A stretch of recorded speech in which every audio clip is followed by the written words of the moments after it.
공공기관 운영에 관한 법률 적용 대상이죠? 네, 그렇습니다. 예. 공문법 37조를 한번 살펴보도록 하겠습니다. 공문법 37조에는 겸직을 하지 못하도록 되어 있습니다. 제1항에 영리목적 직무에 종사하지 못한다 되어 있고 2항에 하더라도 기관장 허가를 받고 비영리 목적으로 해야 된다라고 되어 있습니다. 그런데 문준용이라는 사람이 미국 웹 디자인 회사에 3개월 동안 인턴 취업을 하게 됩니다. 이 공문법 위반되는 거 아닙니까? 이제 지금 그 문제에 관해서는 고용정보원에서 좀 자체 조사하는 것으로 알고 있습니다. 그런데 이게 저 인턴으로 취업한 것이 영리 목적이냐? 회사가 지금 영리 목적의 회사인데 예, 공익 목적의 회사가 아니라 영리 목적의 회사에 취업했는데 당연히 영리 목적이죠. 저 위반이잖아요. 예, 그건 좀 살펴봐야지만 인턴으로 한 것으로 제가 알고 있는데 그것이 뭐 예를 들면 그 인턴도 봉급을 받는 경우가 있고 못 받는 경우가 있는데 최소한 기관장의 허가를 받아야 되는데 기관장 허가도 안 받았거든요. 예, 이게 영리 업무가 아니면은 기관장의 허가를 받아야 되는 비영리 업무는 우물우물 하지 기관장 마시고요. 허가를 받아야 되는 것으로 그렇죠. 기관장 허가를 받아야 되는데 최소한 업무에는. 기관장 허가는 안 받았어요. 따라서 공문법에 저촉이 되는 것을 지금 여기서 지적을 해놓고요. 예. 그 다음에 또 넘어갈게요. 자, 이 사람이 낸 서류를 보면 중에 필체를 한번 보도록 하겠습니다. 다음 화면요. 그 다음. 예.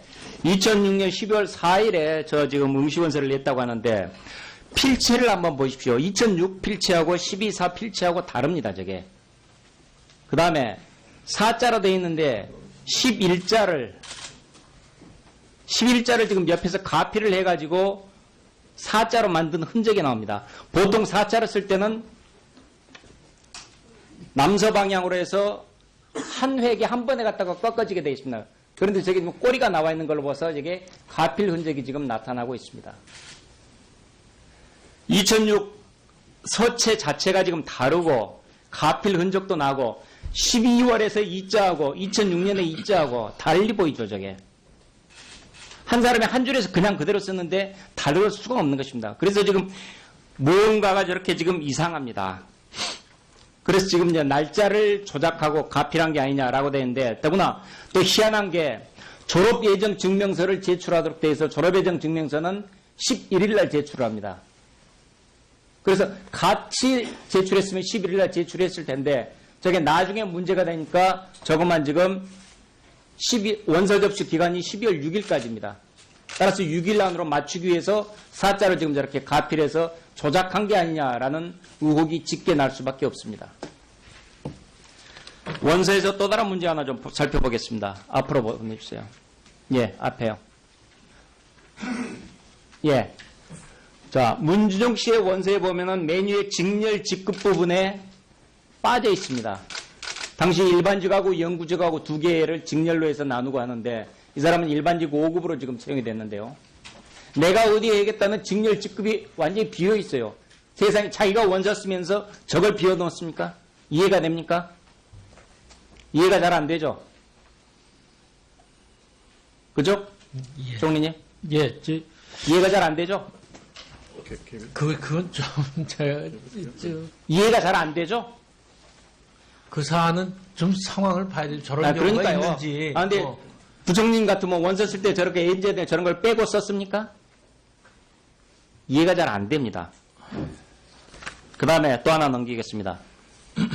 자, 아버지 문재인 후보 나이를 55로 했는데요. 당시 만 나이로 54였습니다. 부인하고 1살 차이입니다. 자, 아버지 나이를 정확히 모를 수는 있습니다. 그러나 입사원서라는 중요한 서류를 쓸 때 자연히 부모님한테 몇 년생이셔요 하고 물어보는 게 마땅합니다. 그리고 최소한 몇 년생인지는 모르지만 아버지하고 어머니가 1년 차이다, 1살 차이다 라는 정도는 자식들은 다 압니다. 어머니 나이는 정확하게 적었습니다. 53으로. 그러면 53면 저게 54. 2살 차이네. 이상할 수밖에 없습니다. 입니다. 먼저 우리 부총리님께 좀 여쭙겠습니다. 예. 지금 3월 23일 날 대우조선 구조조정 추진 방안을 발표했는데요. 지금 이게 2015년 10월 달에 발표한 이후에 세 번째 대책 발표. 네. 이게 이렇게 일단 세 번씩 발표는 하는데 별로 상황은 개선되지 않고 있는. 그래서 이게 이제 정책 당국의 책임이 상당히 크다 이렇게 봅니다. 그래서 뭐 새로운 안도 중요하지만 이 책임에 대해서 좀 엄중하게 묻고 따지는 이런 과정들이 좀 필요하지 않을까 생각이 드는데요. 핵심적인 사례로 지금 이 해양 플랜트 사업에 대한 예. 정책 당국의 판단입니다. 2013년이죠 아마 2013년 산업부 장관이 해양 플랜트는 미래 먹거리 사업으로 본격 육성하겠다. 17년까지 9천억 원 투입하겠다. 뭐 이렇게 발표를 했어요. 금융위원회도 13년 8월에 해양금융종합센터 설립을 통해서 선박금융 해양 플랜트 등의 40에서 50조의 금융지원 추가 확대하겠다. 근데 지금 이거 보면 이번에 이제 이거 접겠다. 이거 좀 어렵다 이렇게 판단하는 거 아닙니까? 네. 문제는 지금 이런 판단이 가능한 상황이 아니고 이미 그때부터도 논란이 상당히 많았던 문제예요. 해양 플랜트 사업에 대한. 그런데 그때는 이렇게 밀자 이렇게 정책 판단을 했던 거고 이게 몇 년 지나지 않아서 이거 이제 접겠다. 이거 어렵다. 이렇게 판단을 했으면 적어도 이러한 정책 판단에 대한 책임을 어떻게 물을 건지 이 문제에서 엄중하게 어떻게 처리할 건지에 대한 과정이 좀 전제돼야 되지 않냐 이런 생각이 드는데 이 점에 대해서는 어떻습니까? 이게 지금 금융위원장, 산업부 장관 뭐 관련돼서 해양 플랜트에 대해서 뭐 이게 길이다 이렇게 판단했던 정책 판단들 그리고 그 책임자들 여기에 대해서 어떤 책임을 묻고 또 어떻게 이런 게 재발되지 않도록 할 수 있는지 이 점에 대한 경제부총리의 판단 어떠십니까? 예, 그 당시에 이제 뭐 여러 이유가 있었겠습니다만은 제가 그 당시에 판단 근거를 지금 이 자리에서 말씀드리기가 어려운 점은 있습니다. 다만 그 당시 제가 기억하기로는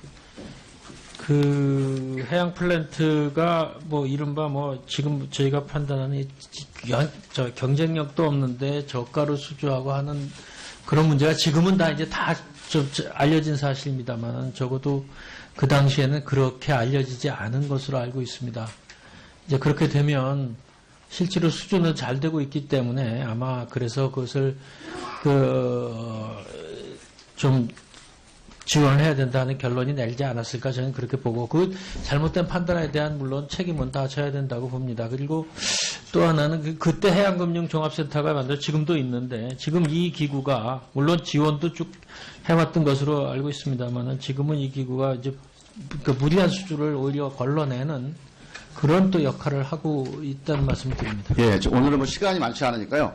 우리 부총리께서 이 점에 대한 정책 판단에 대해서 어떻게 우리 기관에서 책임을 묻고 이 점에 대해서 어떻게 그러니까 재발하지 않도록 우리 정책 프로세스를 만들 건지 이 점에 대한 우리 부총리님과 기재부의 의견을 좀 서면으로 예, 좀 보내주시고요. 그렇게 하겠습니다. 그 다음에 우리 이번에 보면은 금융 채무 구조조정 방안이라고 나와 있어요. 근데 이게 이제 그 전에 보면 그냥 채무나 회사채를 어떻게 지원해주는 정도인데 이번에 보면 이제 출자 전환도 들어가 있고 여러 가지로 이제 좀 다른 방안인데 저는 좀 근본적으로 갈 필요가 있겠다고 보는 게 이게 단순히 지금 뭐 우리 기관이 조금 더 부담해서 출자 전환을 한다고 해서 해결될 문제가 아니고요. 근본적으로 지금 이 그러니까 금융구조조정을 하는 주체가 기본적으로 경영 전략에 대한 판단이 없는 주체입니다. 지금 산은이든지 아니면 수은이든지 금융위원회가 이 조선 산업에 대해서 기본적으로 전략 판단할 수 있는 사람들이 아니에요. 그냥 돈만 가지고 있는 사람입니다. 근데 우리가 미국이나 유럽의 구조조정 프로세스를 보면 채무와 금융을 동원하는 주체가 기본적으로 전략 판단을 하는 투자은행들입니다. 그 전략 판단이 가능한 주체가 나는 이렇게 전략을 짜서 하려고 해서 여기에 돈이 필요하니까 이런 금융구조조정이 필요하다. 이렇게 가면 확률이 좀 높아지는데 우리는 기본적으로 이 전략 판단하는 주체가 현재 경영 그 사람 말 계속 믿어야 됩니다. 아까 출신 국민의당 김성식 의원입니다. 양측이 소년이 되어버린 대우해양조선 지원권은 나중에 보충 질의 때 하겠습니다. 올해가 2017년입니다. 20년 전 1997년 이 시점쯤 한보와 진로 등의 부도가 이어지고 펀더멘탈이 좋다는 핑계를 대는 순간 외국에서 더 나쁜 신용 상태가 되고 그래서 결국은 외환위기로 가는 20년 전의 일을 기억하실 겁니다. 그때 굉장히 어려웠습니다. 외환위기였습니다. 그래도 외환이라고 하는 칩이 떨어진 거지 한국 경제 전체가 거들난 것은 아니었기 때문에 우리가 수술도 하고 금모으기도 하고 노력해서 극복을 했습니다. 근데 지금은 내환위기라고 해도 좋을 때입니다. 1997년이 바로 외화가 부족해서 우리가 맞았던 외환위기였다고 한다면 지금은 그게 아니라 외우 내환할 때 내환. 내부의 경제 체질이 고질적으로 나빠져서 맞는 위기입니다. 20년 동안 위기의 성격과 내용이 달라져 있습니다. 오늘 대우해양조선은 중유 장대 산업의 성공에 덫에 오랫동안 기댔던 우리 자신의 관성을 질타하는 참사이고 감당할 수 없을 정도로 커져서 거시정책 여력을 어렵게 만드는 가계부채 상황은 내 임기 중에는 사고만 안 터지면 되고 단기 부양하면 된다는 오랜 땜질 처방의 참사를 보여주고 있는 것입니다.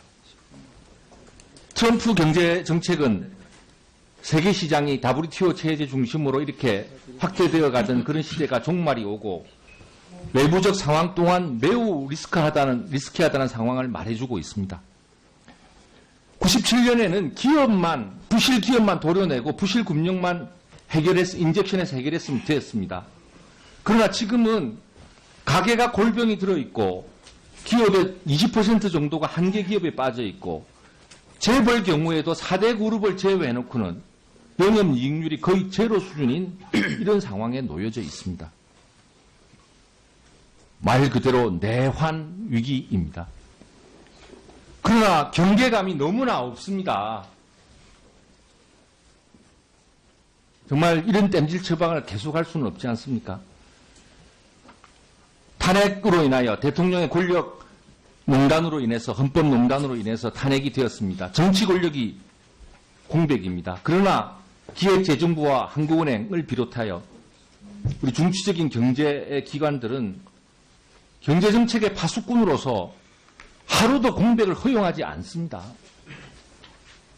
이 자리에 계시는 우리 부총리님, 우리 총재님 또 뒤에 계시는 모든 간부님들 이 권력 고책이 대선 기간에 그냥 쳐다만 보고 계시지 마시고 여러분이 갖고 있는 애국심과 전문성을 바탕으로 해서 정말 파수꾼으로서 하루도 쉬지 않고 다가올 새 정부와 더불어 기왕의 땜질 처방이 아니라 근본적인 구조개혁도 하면서 국민들의 삶도 실질적으로 챙겨줄 수 있는 경제를 어떻게 갈 수 있는지 앞으로 남아있는 40일 동안 여러분의 지혜와 열정을 다해 주실 것을 부탁 말씀을 드립니다. 특히 대우해양조선 때문에 마음이 아프거든. 일말의 책임이라고 느끼시거든. 급증하는 가계부채 때문에 이루어지지 못하는 우리 경제 현실에 대해 일말의 책임감이라 느끼신다면 저는 그렇게 하셔야 된다고 생각합니다. 유일호 부총리님. 예. 이제 마지막 질의가 될지 몰라서 이런 말씀을 드렸습니다. 어떻게 생각하십니까? 예, 의원님이 말씀하신 그런 그 나라에 대한 걱정은 저희도 공감을 합니다. 다만 이제 지금의 상황이 물론 대내적으로 어려운 측면이 있습니다만 또 그래도 저희가 수출이 반등을 하는 것으로 보면은 그래도 기업 쪽의 경쟁력은 아직도 있는 것이 아닌가 하는 생각은 듭니다. 나 이것은 그것만 가지고 무슨 우리 거시정책 하는 것은 아니기 때문에 여러 가지 걱정하시는 것을 굉장히 저희도 무겁게 받아들이고요. 그렇게 경계를 늦추지 않고 지금도 하고 있다는 말씀을 드립니다. 근데 지금도 하고 있으나 지금 남은 이제 새로운 정부가 들어설 때까지 저희가 할 역할은 정말 혼신의 힘을 다해서 하겠다는 말씀을 다시 한번 드립니다. 시간이 다 돼버렸습니다. 보충 질의 공공기관 운영에 관한 법률 적용 대상이죠?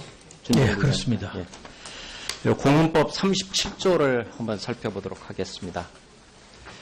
공헌법 37조에는 겸직을 하지 못하도록 되어 있습니다. 제1항에 영리목적 직무에 종사하지 못한다 되어 있고 2항에 하더라도 기관장 허가를 받고 비영리 목적으로 해야 된다라고 되어 있습니다. 그런데 문준용이라는 사람이 미국 웹 디자인 회사에 3개월 동안 인턴 취업을 하게 됩니다. 이 공헌법 위반되는 거 아닙니까? 이제 지금 그 문제에 관해서는 고용정보원에서 좀 자체 조사하는 것으로 알고 있습니다. 그런데 이게 저 인턴으로 취업한 것이 영리 목적이냐? 회사가 지금 영리 목적의 회사인데 예, 공익 목적의 회사가 아니라 영리 목적의 회사에 취업했는데 당연히 영리 목적이죠. 저 위반이잖아요. 예, 그건 좀 살펴봐야지만 인턴으로 한 것으로 제가 알고 있는데 그것이 뭐 예를 들면 그 인턴도 봉급을 받는 경우가 있고 못 받는 경우가 있는데 최소한 기관장의 허가를 받아야 되는데 기관장 허가도 안 받았거든요. 예, 이게 영리 업무가 아니면은 기관장의 허가를 받아야 되는 비영리 업무는 우물우물 하지 기관장 허가를 마시고요. 받아야 되는 것으로 그렇죠. 되었습니다. 기관장 허가를 받아야 되는데 비영리 최소한 업무에는. 기관장 허가는 안 받았어요. 따라서 공헌법에 저촉이 되는 것을 지금 여기서 지적을 해놓고요. 예. 그 다음에 또 넘어갈게요. 자, 이 사람이 낸 서류를 보면 중에 필체를 한번 보도록 하겠습니다. 다음 화면요. 그 다음. 예. 2006년 12월 4일에 저 지금 응시원서를 냈다고 하는데 필체를 한번 보십시오. 2006 필체하고 12.4 필체하고 다릅니다, 저게. 그 다음에 4자로 되어 있는데 11자를 지금 옆에서 가피를 해가지고 4자로 만든 흔적이 나옵니다. 보통 4자를 쓸 때는 남서 방향으로 해서 한 획에 한 번에 갖다가 꺾어지게 되어 있습니다. 그런데 저기 꼬리가 나와 있는 걸로 봐서 저게 가필 흔적이 지금 나타나고 있습니다. 2006 서체 자체가 지금 다르고 가필 흔적도 나고 12월에서 2자하고 2006년에 2자하고 달리 보이죠, 저게. 한 사람이 한 줄에서 그냥 그대로 썼는데 다를 수가 없는 것입니다. 그래서 지금 뭔가가 저렇게 지금 이상합니다. 그래서 지금 이제 날짜를 조작하고 가필한 게 아니냐라고 되어 있는데 더구나 또 희한한 게 졸업 예정 증명서를 제출하도록 되어 있어 졸업 예정 증명서는 11일 날 제출을 합니다. 그래서 같이 제출했으면 11일 날 제출했을 텐데 저게 나중에 문제가 되니까 저것만 지금 원서 접수 기간이 12월 6일까지입니다. 따라서 6일 안으로 맞추기 위해서 4자를 지금 저렇게 가필해서 조작한 게 아니냐라는 의혹이 짙게 날 수밖에 없습니다.